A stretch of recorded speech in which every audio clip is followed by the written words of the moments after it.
당신의 민주주의를 저축하는 대한민국 선거. 안녕하세요, 백일홍입니다.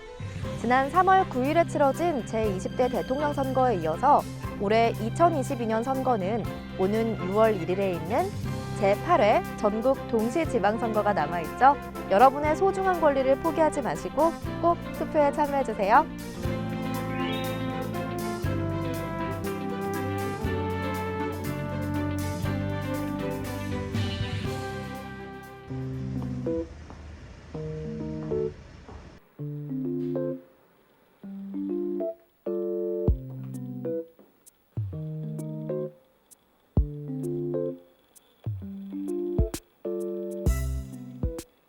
자, 이번 시간에도 우리나라 선거에 대해 더 다양한 정보와 이야기를 듣기 위해서 중앙선거관리위원회에 나와 있습니다. 다채로운 이야기 해주실 게스트, 우리 지난 시간에도 뵀던 분이죠. 최선웅 사무관님 나와 있습니다. 어서 오세요. 네, 안녕하세요. 네, 반갑습니다. 반갑습니다. 자기소개를 한번 부탁드릴게요. 중앙선거관리위원회 선거기록보존소에 근무하고 있는 최선웅 사무관이라고 합니다. 네, 이번 시간에는요, 우리가 지금 만들어가고 있는 이 시리즈의 핵심 키워드 중에 하나인 기록에 대해서 이야기를 나눠볼까 하는데요. 사무관님이 생각하시는 기록의 가치와 역할, 뭐라고 생각하세요? 제가 생각하기에 기록이란 비유하자면 보물 지도나 혹은 일기장 같은 거라고 생각하고 있는데요. 네. 과거 세대가 현재 우리에게 미래라는 보물섬으로 나아가는 그런 방향을 알려주는 보물 지도인 동시에 또 현재의 우리가 이제 미래 세대에게 그들이 살아가는 미래가 어떻게 만들어졌는지 알려주는 그런 일기장 같은 거라고 생각하고 있는데요. 기록은 과거, 현재, 미래가 이 시공을 초월해서 서로 소통하는 그런 매개체 같은 거라고 생각하고 있고요. 이런 소통을 통해서 이 기록이 과거의 유산에 그치는 것이 아니라 그리고 현재와 미래의 소중한 자산으로 거듭나는 것이라고 생각하고 있습니다. 과거와 현재, 미래를 이어주는 일기장 같은 거다라고 해주셨는데 어렸을 때 어떻게 일기 많이 쓰셨나요? 어렸을 때 이게 방학 숙제로 빼고는 거의 쓴 적이 없는 것 같습니다. 개인적으로는 기록을 잘 하지 않으시는 걸로. 네, 기록은 공부하는 걸로. 네. 이 선관위가 기록을 굉장히 중요하게 생각한다고 제가 들었거든요. 과연 이 기록 보존소 어떤 곳인가요? 이 선거기록보존소는 우리나라 국가 전반에 이 기록 관리에 대한 중요성이 이제 부각되면서 2000년에 기록물 관리법이 제정이 되거든요. 그리고 여러 국가기관에 기록물 관련 부서들이 생겨나고 이런 국가적인 분위기에 이제 발맞추어서 2004년에 중앙선거관리위원회에도 기록물 담당관실이 생기면서 이제 시작되었습니다.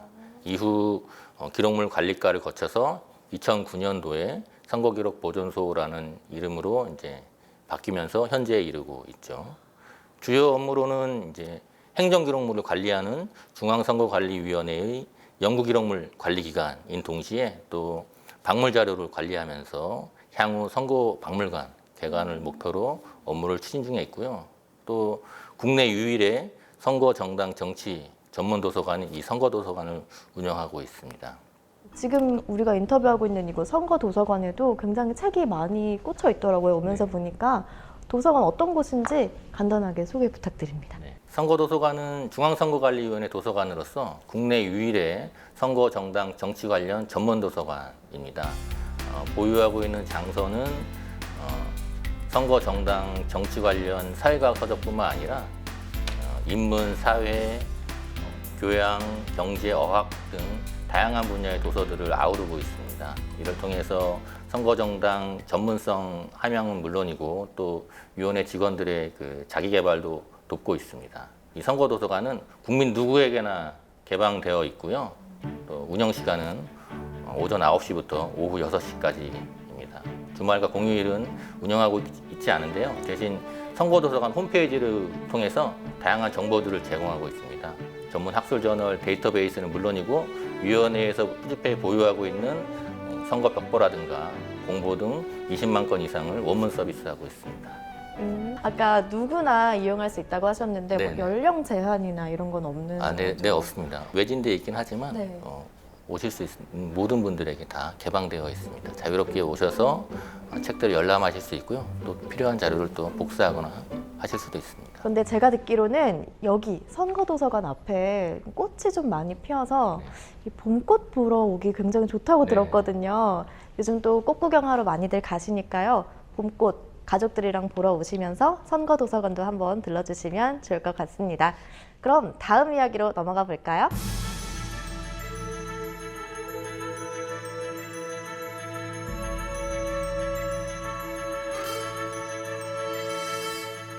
네, 그럼 지금부터는 선거의 역사에 대한 이야기를 나눠볼까 하는데요. 우리 1948년 5월 10일부터 대한민국 선거가 꽤 많이 치러졌습니다. 혹시 몇 회나 치러졌는지 알 수 있을까요? 예. 현재 대한민국 선거는 대통령 직접 선거만 해도 13번 치러졌는데요. 네. 3.15 부정선거까지 포함한다면 14번이겠죠. 또 대통령 간접 선거가 7번 있었습니다. 국회의원 총선거는 1948년 이후 한 번도 중단된 적 없이 현재까지 21번 있었고요. 지방선거는 과거에는 지방자치단체장하고 지방의원과 별개로 개별적으로 치러지는 선거가 10번 있었고요. 네. 1995년도부터 전국 동시 지방선거로 바뀌어서 현재까지 7번 있었습니다. 그리고 또 올해 6월 1일 제8회 전국 동시 지방선거를 앞두고 있죠. 재보궐선거가 과거에는 사안 발생 때마다 이제 있었기 때문에 셀 수 없을 정도로 많죠. 정말 굵직굵직한 선거만 해도 많이 치러졌는데 이번에도 지금 6월 선거 앞두고 좀 바쁘실 것 같아요. 네, 한참 지금 바쁠 때 준비 중에 최선을 다하고 있습니다. 바쁜 시간 내주셔서 다시 한번 감사드리고요. 이 선거의 역사, 굉장히 다양한 선거들이 이루어졌는데 선생님이 보시기에 이 선거는 역사에 남을 만한 선거다. 뭔가 특별한 선거들이 있을 것 같아요. 역사적인 사건들. 어떤 사건들을 뽑아볼 수 있을까요? 제가 생각하기엔 한 4가지 정도를 꼽을 수 있을 것 같은데요. 제일 먼저 아무래도 50총선거를 첫 꼽지 않을 수 선거니까. 없습니다. 네, 맞습니다. 우리 역사에서 최초의 근대적 선거였고요. 또 현재까지 깨지지 않는 95.5%의 가장 높은 투표율을 기록한 선거였습니다. 그 나중에도 가능할까요? 그 투표율이? 거의 불가능할 것 같습니다. 당시에는 또 더군다나 이 남한만의 단독 선거를 보이콧하는 좌익들의 그런 폭력 투쟁이 전국 곳곳에서 벌어지고 있는 그런 상황 속에서도 이렇게 높은 투표율을 기록했거든요. 아무래도 이 독립국가 건설이라는 그런 국민적 염원을 보여주는 그런 기록이라고 생각이 되고요. 네. 또 다음으로는 3.15 부정선거를 꼽아야 할 것 같은데요. 네. 물론 이제 4.19 혁명으로 이어지면서 현재 우리 헌법에도 기록되어 있는 그런 사건이기도 하지만 저는 그것보다는 중앙선거관리위원회 창설이라는 것에 초점을 맞추고 싶은데요. 네, 왜냐하면 3.15 부정선거 이후에 이런 국가 권력으로부터 독립된 중립적인 그런 선거관리기관의 필요성이 대두되면서 이제 중앙선거관리위원회가 창설되는 그런 단초를 마련했거든요. 이승만 대통령이 하야한 이후에 제2공화국에서 중앙선거위원회라는 것들을 창설하게 됩니다. 독립적이고 중립적인 헌법기관의 탄생이었죠. 이 중앙선거위원회가 1960년 민의원, 참의원 선거 또 4번의 지방의원 선거를 지방선거를 성공적으로 치러냈는데요. 하지만 이제 5.16 군사정변으로 기간 폐쇄를 당하면서 사라지게 되었습니다. 너무 마음이 아프네요. 그러다가 그 명맥이 끊어지지 않고 1963년 1월 21일 중앙선거관리위원회 창설로 이어지게 되는 거예요. 얼마 안 지나서 다행히 네네. 창설이 됐네요. 아무래도 군정에서 민정이양을 준비하면서 선거를 치러야 되는데 국가 권력으로부터 휘둘리지 않는 독립적이고 중립적인 선거관리기관의 필요성은 거스를 수 없는 대세가 되었기 때문에 네. 중앙선거관리위원회 창설로 이어지게 된 거죠. 중앙선거관리위원회가 이제 이후 후보자 등록이라든가 투개표 사무 등 절차 사무를 이제 공정하게 관리하게 되고요. 네. 현재는 이런 절차 사무뿐만이 아니라 선거법 위반 행위 단속 그리고 또 방송 토론, 인터넷 선거보도 심의라든가 선거 여론조사 심의까지 선거 관련 사무 전반을 아우르는 그런 기관으로 운영되고 있습니다. 그럼 선관위 소속 인원으로서 그런 의미에서 3.15 부정선거를 꼽아주셨고 네, 네, 네. 또 다른 역사적인 사건 또 뭐가 있을까요? 그 다음으로는 아무래도 1987년 제13대 대통령 선거를 꼽을 수 있을 것 같습니다. 현재 제6공화국의 이제 시작점이 되었죠.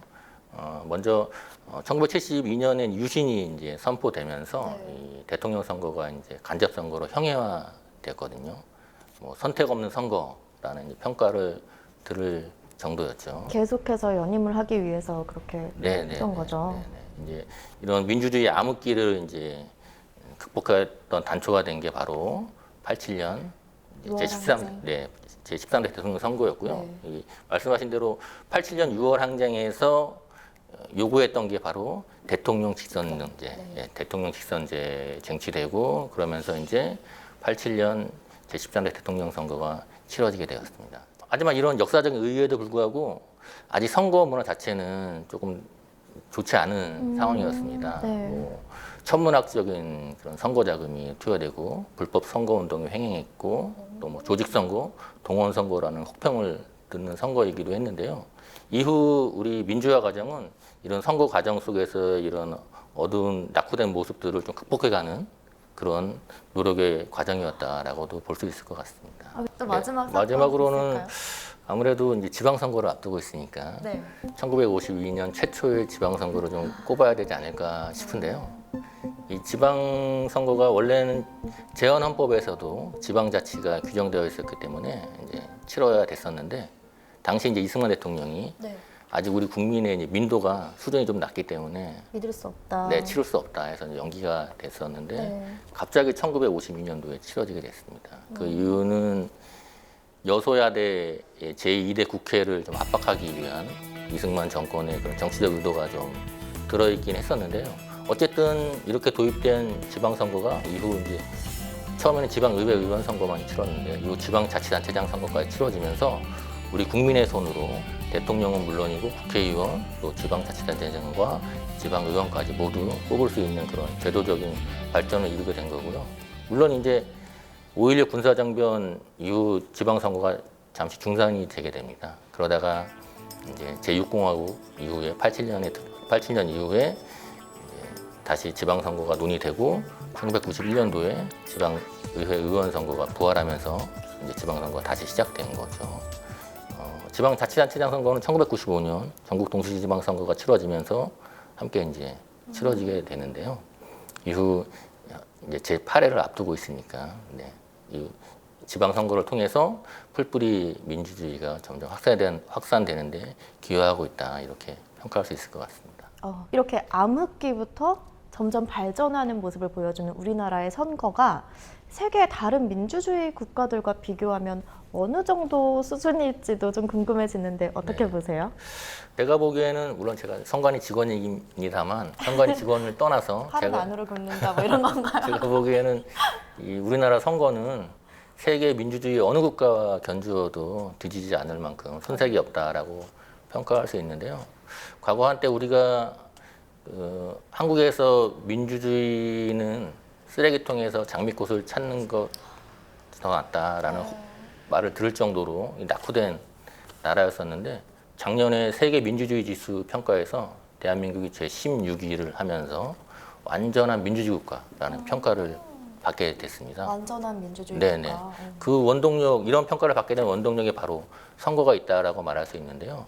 세계 민주주의 지수 평가에서 이 선거 관리의 공정성 및 다원주의 평가 항목은 9.58이라는 거의 만점에 가까운 점수를 받았는데요. 10점 만점인가요? 네네.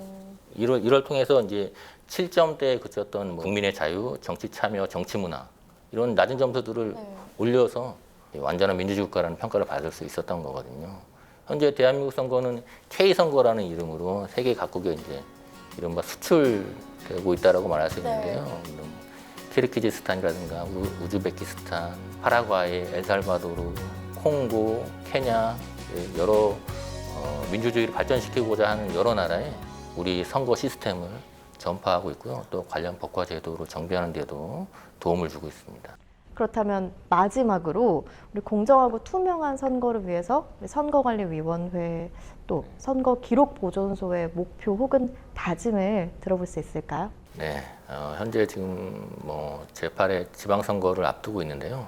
선거기록보존소는 사실 선거 과정 속에서는 큰 역할을 하지는 못하고 있습니다. 그런 임무가 아니기 때문이죠. 하지만 선거를 준비하고 있는 정당이라든가 후보자들은 과거 어떤 뭐 선거 공약이나 선거 정책들이 나왔는지 그런 기록물들을 찾아보기 위해서 기록보존소의 자료들을 많이 참고하고 있고요. 향후 또 선거를 준비하거나 선거를 또 해야 되는 그런 사람들도 공부하거나 하는 사람들도 선거기록보존소에서 선거 기록물들을 많이 열람을 하고 있습니다. 네. 뭐 이런 맥락에서 지금 뭐 제8회 지방선거에서 생산되는 이런 박물자료나 선거 기록물들도 하나도 빠뜨리지 않고 다 수집해서 소중한 기록 자산으로 후대에 물려줄 수 있도록 최선을 다하겠습니다. 아주 단기적인 목표까지 곧 다가올 제8회 지방선거에 종이 한 장까지 기록하겠다. 네, 네, 꼭 기록해 주시길 부탁드리고요. 오늘도 선거에 대해서 다양한 이야기 해주셔서 감사합니다. 네, 이번 시간에도 중앙선거관리위원회에서 선거와 기록에 대한 이야기 나눠봤습니다. 2022년 6월 1일 수요일 제8회 전국 동시지방선거가 남아 있습니다. 꼭 투표에 참여해 주시고요. 저는 다음 시간에 또 유익한 정보로 찾아올게요. 지금까지 백일홍이었습니다.